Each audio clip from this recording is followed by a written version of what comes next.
afternoon, and for my time of the world, good morning, Ava and Ken. Hello, we are now with key number 2, and we're going to speak about science and your article, Bring Objective Science to Mediation. I would like to start with giving you the opportunity to introduce yourself. So I would say ladies first. Ava, would you like to start? I love sexism, it always works. It's a pleasure to be here. And I thank you very much for the opportunity for Ken and for me to explain our article to whomever is listening. I've been a mediator since 1987, and I have never watched anybody else mediate. So you have to figure out yourself how it works, and you're really never certain. You walk out, works well, you like it, works badly, you're not quite sure how, why, and how to do it differently. You read about mediation, and it's mostly about the process. Nothing tells you how to do it. There's no actionable information. So they tell you that you should be trustworthy. I'm trustworthy. Don't you like me? I'm trustworthy. It doesn't tell you how to do it. And what we would like to be able to do is provide a mechanism whereby people will receive actionable data that they can use in order to help the mediation along. Trust being critical, neutrality being important, that's what it says. What we're trying to do is look at what communication behaviors help the mediator be more trustworthy and prove to all parties that they're neutral. Wow, that is super fascinating, and we are going to dive deep into that. But I would first like to give the opportunity to Ken to introduce himself as well. Thank you, Manon. Hello, everyone. My name is Ken Webb. I've been, for the last, I'd say 30 plus years, I've been doing both training and consulting in negotiating, sales negotiation and other kinds of negotiations, as well as behavioral performance improvement, working with clients both here in the US and abroad. And I've just been absolutely fascinated, as I've always been, with just how some people seem to be so effective at helping achieve outcomes that everyone benefits from. And to be able to decode behavior in a way that gives us insight that we can actually take, mere mortals can actually take on, I just get really excited about it. So whenever there's an opportunity to kind of collect or be a part of looking at some actual empirical data on what it is people do that specifically helps them be more effective, I really get excited about that. Academically, my background is in my degrees were in education with a minor in psychology, so I've always had a thirst for this kind of information and knowledge. And so when I had the opportunity to become involved with Ava in terms of the research that we've been doing, I was just really, really excited and very glad to be here. Thank you. Well, I'm very glad to be able to hold this interview with you. The first question I have is, what's actually the core message that you wanted to bring across with your article? Ava, ladies first. Thank you. I come to the issue that we're trying to deal with from two perspectives. One is social policy. I have been involved in government policy, social policy, those kinds of issues since I graduated from school. In the social policy of giving an alternative to a court-run program always intrigued me. Mediation is done confidentially behind closed doors. That has always bothered me.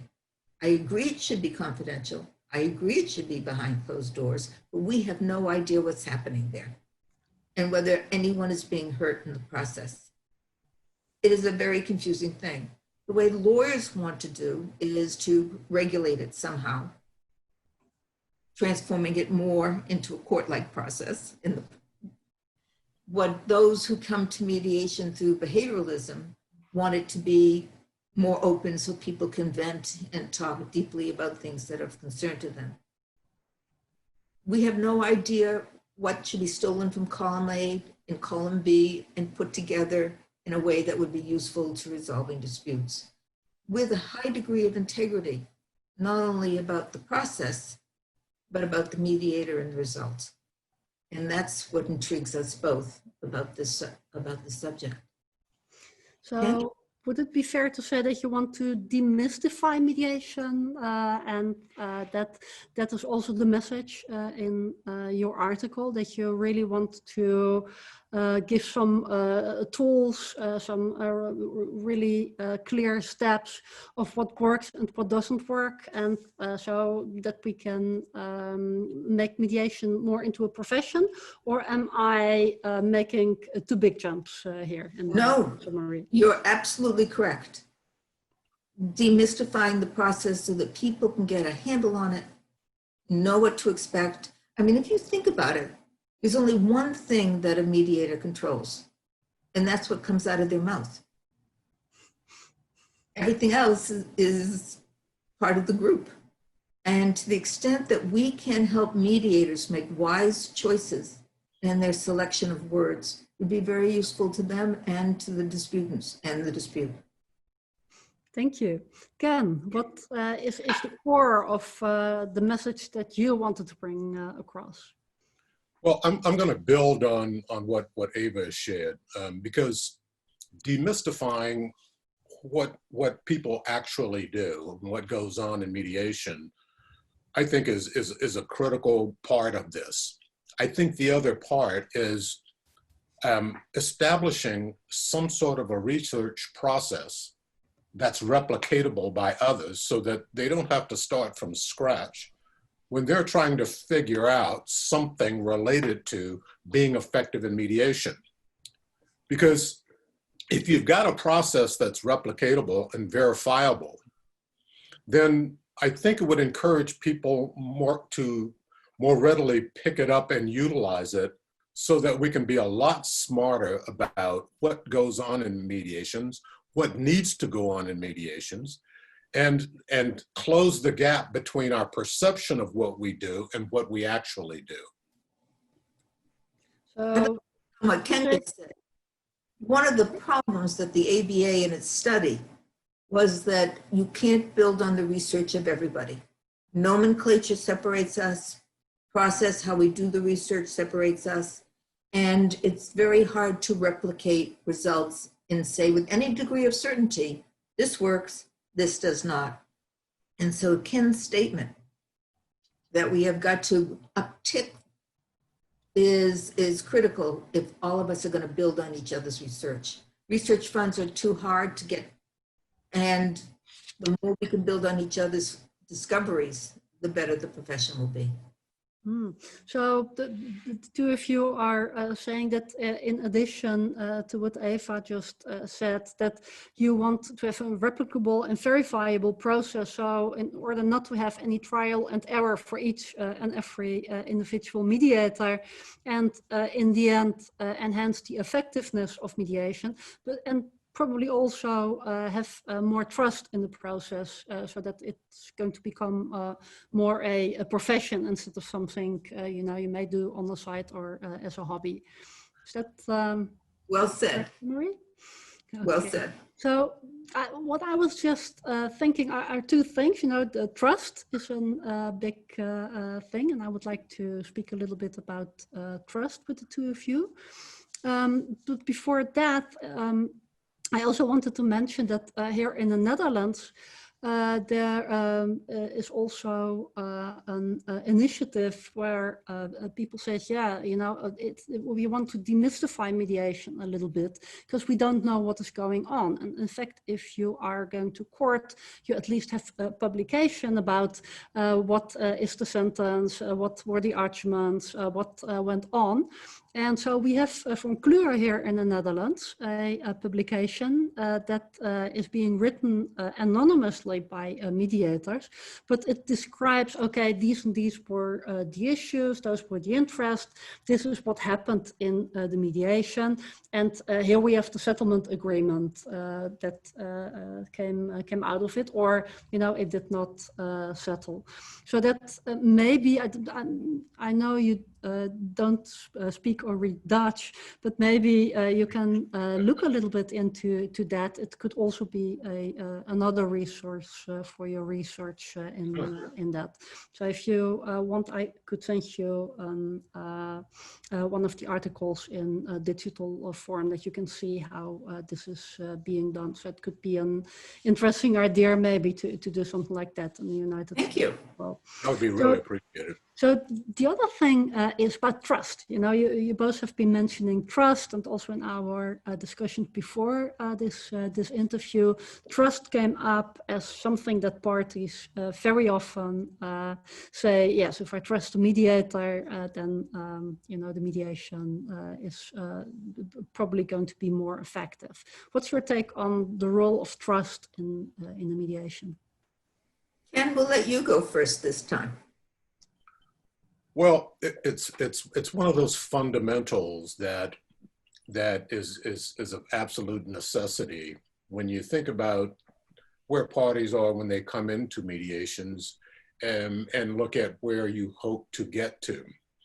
And the quicker people perceive or develop some trust for not just the process, but also for the person that's facilitating that interaction, I think it just paves the way for a different conversation to occur. And I think the earlier that's achieved in the conversation, I think the smoother and better things go. It's interesting when we look at the complexities of real life and the details about a case before we actually enter into a mediation. But there's the dynamic. There are the personal and internal kinds of things that people bring in there that affects that dynamic. So when you have to put both those things together, because they both are at play throughout the mediation, and the mediator can actually plays a significant role in how those facts are used, but also what's actually going on in terms of how people are viewing the positions they take, the interests they have, and et cetera, and try to bring that all together through the course of a mediation to have a successful outcome. So in summary, I think trust is absolutely fundamental, and it's one of the reasons why, given its importance, that we've chosen to actually devote some time to developing some hypotheses that we can actually test through behavioral analysis, what it is that people do that actually contributes to trust, and measure that against perceptions both before and after the mediations to try to get a better handle on that. Let me give you an example, Manon, if I may. Please, please. I teach at George Washington Law School in Washington, D.C. And all of us know about the empathy loop, and that you seek information and then you test to make sure you heard it right. And that is how you show empathy. Not the way I teach it, because the way I teach it is that allows you to think you were empathetic, but you don't know whether you were until the other tells you. So I've added a step, which is seek information, test for understanding, get sign off from the person that you have got it, then summarize and go.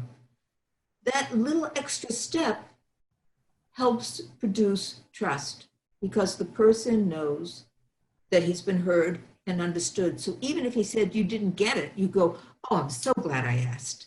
It's really important to me that I understand, what did I miss? And you keep on doing this until you finally have sign off from the person that what he meant, you understand. That's a different way of going about producing empathy and understanding. That can be taught, it can be measured, and we can see if it makes a difference. That's the kind of stuff that we're interested in. What can a mediator do that will assist the process, hinder the process? It is a question of dynamics. It's not just looking at the mediator. You have to look at all the parties to see what's going on. Wow, so that means that in a little time we're going to have a toolkit, step 1 to 3, how can you make your parties trust you as a mediator? That would be fantastic. I think that would be super useful to have information like that. So what I find interesting to know is how can you do it? Because as you... Well, one, I don't believe you can make anyone do anything, specifically if they don't want to.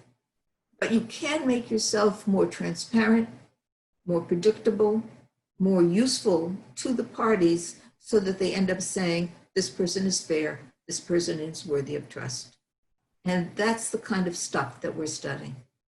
And how are you going to research it? Because I think you are you going to do field-based things? Are you going to do real-life things? And if real-life, would parties and mediators allow you to sit there? Is it a one-way screen? How are you going to do that research? Ken, it's your turn. Talk about what you've been doing.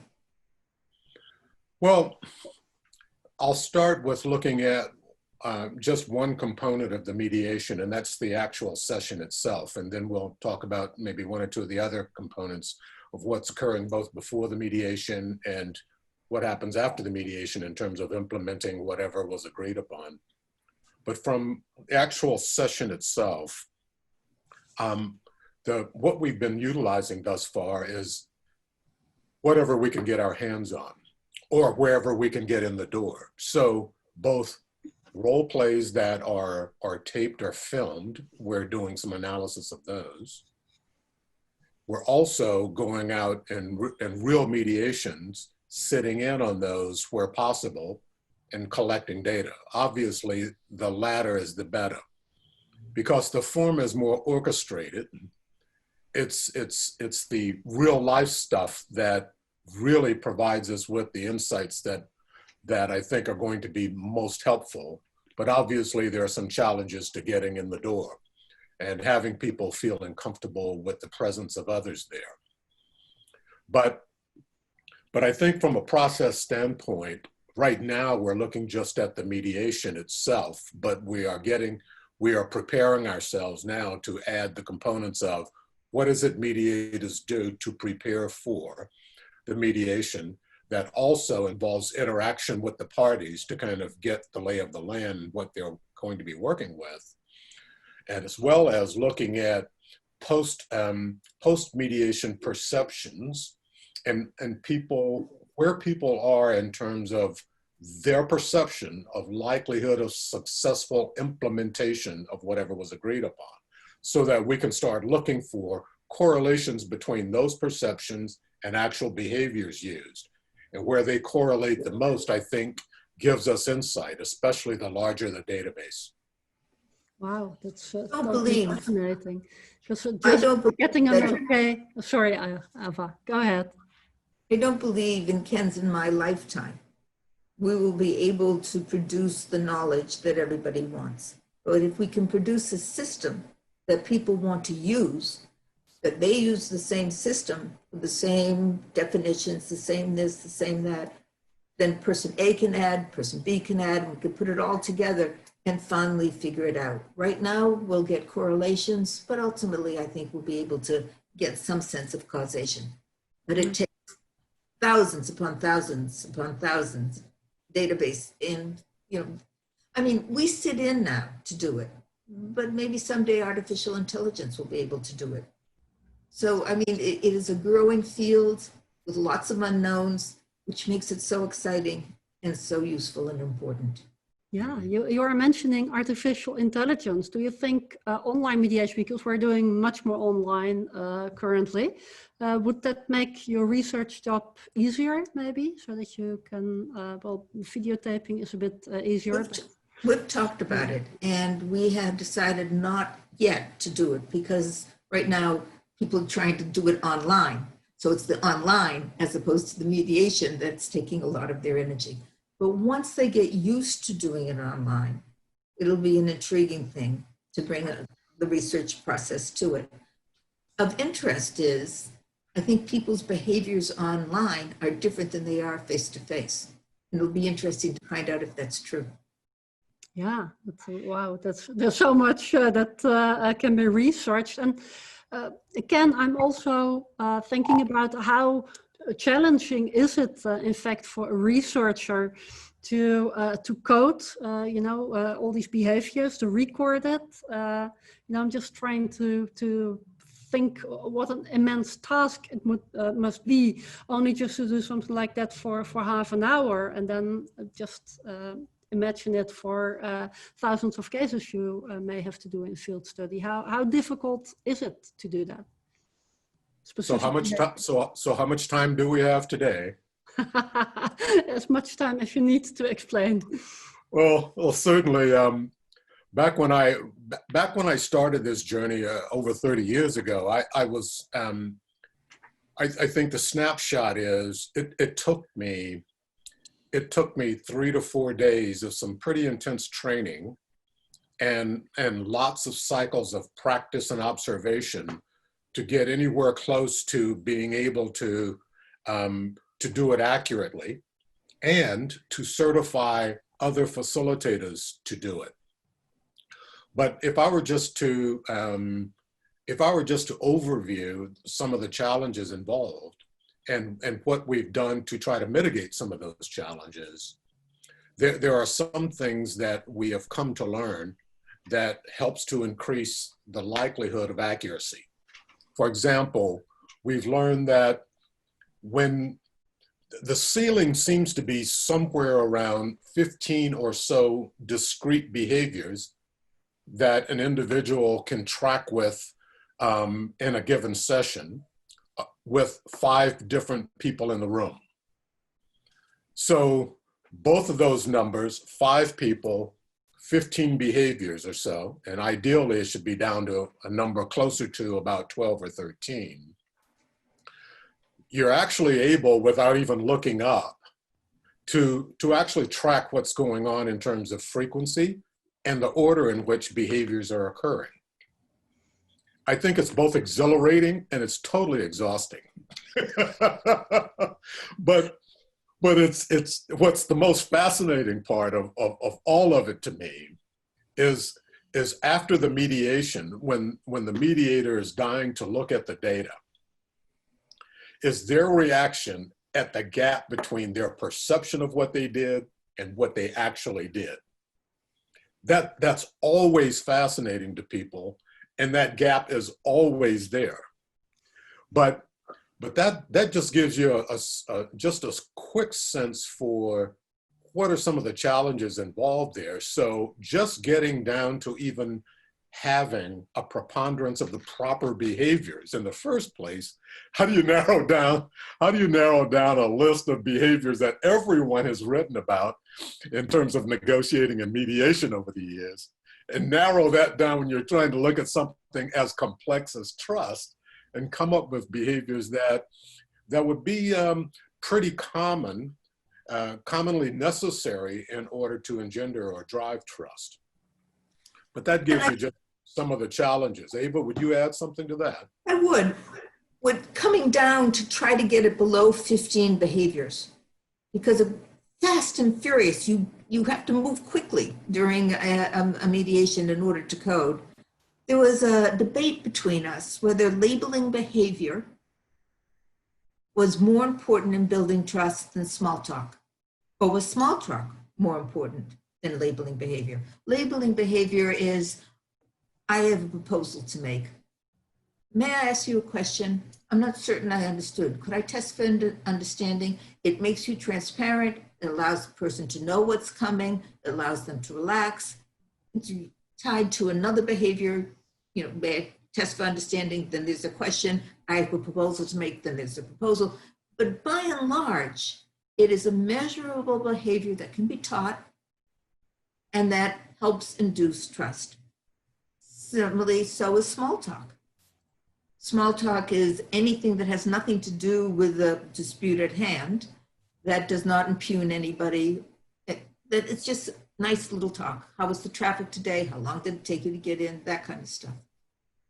But what's fascinating, though, is you can have a perspective on that and have some good research that gives you some insights about the utility of those behaviors in one culture, and that may not actually be as effective in another culture. So trying to find what we have found, though, in some other areas like negotiating and selling, for example, especially in complex sales, that not surprisingly, there are a few fundamentals that seems to cross borders. That if you could find out at least those fundamentals, that everyone seems to feel important and matters. It's kind of like when we actually consciously do things to demonstrate to people, not just that we heard them, but we understood what they said, like Ava was talking about earlier. That seems to be something that cuts across the great majority of cultures that are out there, that seems to be really important to people, that they've got some contribution to make and that they're being heard and understood. Could I add to what Ken did? Neutrality. We did a dozen, maybe 2 dozen mediations, and there was no reacting behavior on the part of the mediator. Not any supporting, not any disagreeing, no reacting behavior of any kind whatsoever. We know from other research that low reactors upset the speaker because they think they're not listening or they don't care. So they speak louder, and then they get louder, and then you're on your way to impasse. And so we asked whether they were teaching people not to react. And the answer was yes. A lot of states do this in America because reacting is viewed by, I don't know, somebody, that it's not neutral. So we're looking at how do people know they've been heard if there's no reaction? Are there other behaviors that can substitute for reaction? Testing for understanding certainly does. You just said this, did I hear you right? Then the person knows they've been listening to. These are the kinds of issues that we're looking at. And then what's so exciting about this is that, go back to labeling behavior or small talk, you don't have to fight about it. Someone can do research looking at labeling behavior, someone can do research looking at small talk. I mean, the amount of creativity every researcher can bring to the table is enormous. And it's one of the reasons we're very excited about what we're doing. Yeah, I can imagine that. You even get me to be very excited, you know. I want to join the team, although I'm not a researcher. So yeah, I'm looking very much forward to having this kind of information where we can really improve the effectiveness of what we are doing as mediators and actually knowing what we are doing and checking afterwards and analyzing. One last question before we go to speaking a bit about what you learned from the 7 keys.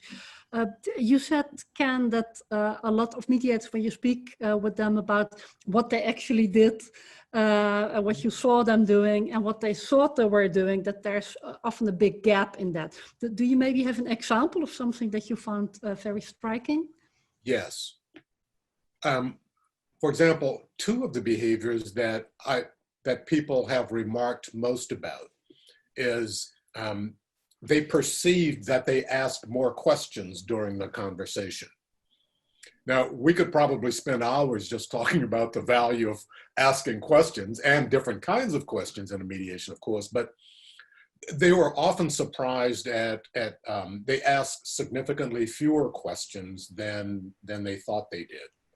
Another was a behavior cluster that involved both testing understanding and summarizing.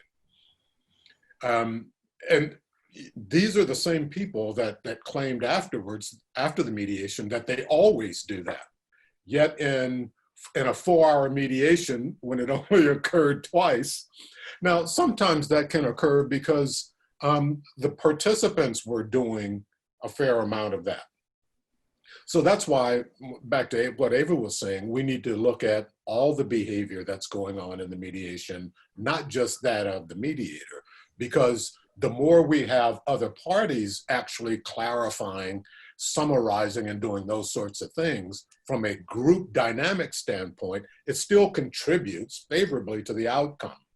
So, but when a mediator recognizes that certain things are not happening with higher frequency and they compensate for that, wow, imagine the power of being even more intentional about how we're going about driving the kind of conversation that helps with productive and effective outcomes. That's pretty exciting. Yeah, it definitely, yeah, definitely is. It's not just the mediators are aware of what they're doing. The parties aren't often. And so all the perception data is how they feel, but they may not know. My favorite case is I had a front page Washington Post case. I mediate for the DC Circuit and for the United States District Court for the District of Columbia. And big case, difficult case. And I meet all the parties separately in their offices and listen to them for as long as they want to talk. And when we finally get together, it was very clear to me that this is not a case that should be on the front page. This is a case that should be settled. So by asking questions, I helped all the parties collectively figure out common ground and figure out how they wanted to solve it. And they did everything. All I did is ask questions and kind of help them noodle it through. When they asked the lawyers how the mediation went, they said, I don't know why you think she's that good. She didn't do anything. She just asked questions. They were hard questions, but we were the ones who had to figure out we had common ground. We were the ones who had to figure out the solution. That lady did nothing. They're right. It was their problem and their solution, and they did the heavy lifting. I was just there to help them get there. But the point of fact is maybe there's something there that can be taught and trained and used by other people. Would that process work all the time? Heavens no. People are different. Disputes are different. Needs are different. So, but it is a way of doing it, and it worked for these people. The fact that they think they did it itself is terrific. That's just the way it should be. It is. And then if we can have verifiable results to back it up in science, you know, yes, then the whole circle is round. So let's go back to conclude to the whole series of the 7 keys. Did you read some of the other contributions? And if so, was there something that you found particularly striking, or what's your takeaway from the 7 keys in general? And I would like to start with Ken now, if that's okay for you. That's fine. And I'll try to be brief. I got pretty excited about the 7 keys, actually. And one of the reasons is because I have just been absolutely amazed in the last several years while working with Ava and trying to get smarter about mediation, of just how complex it can be. And one of the things that the 7 keys really helped to do was not only to help just clarify just how complex it can be, but it actually helped to chunk some things up a bit in a way that makes some things a bit more manageable.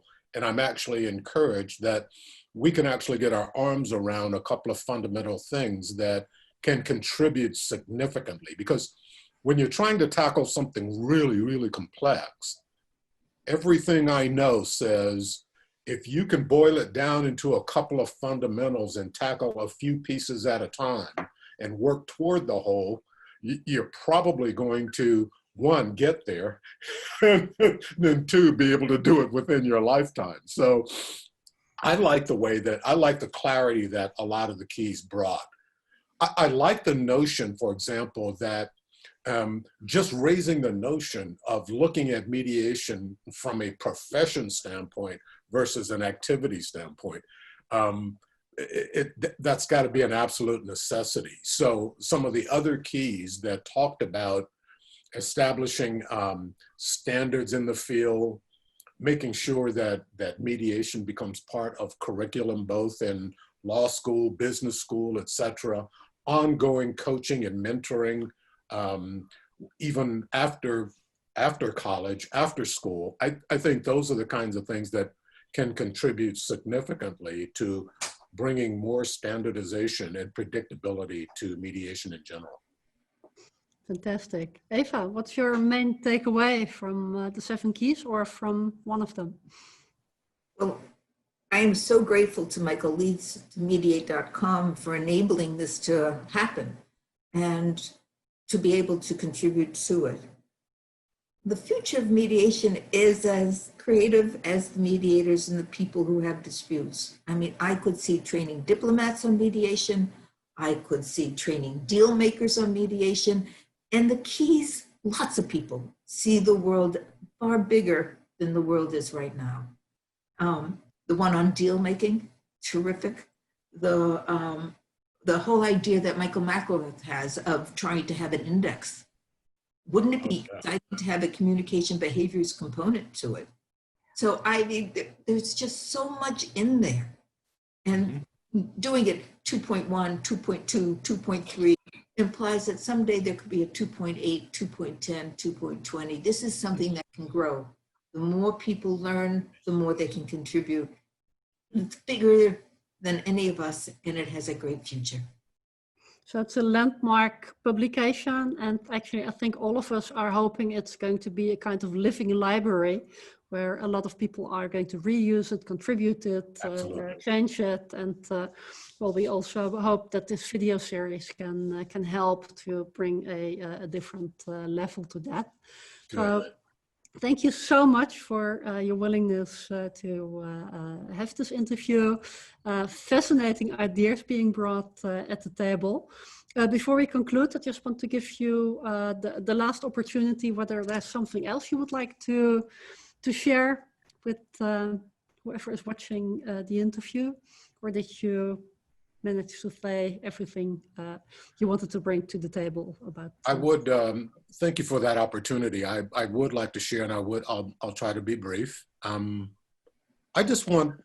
hopeful that more people will become more receptive to having people and allowing for observations to occur within our mediation, so that mediation is just such a significant undertaking when you think about its role, its purpose, etc.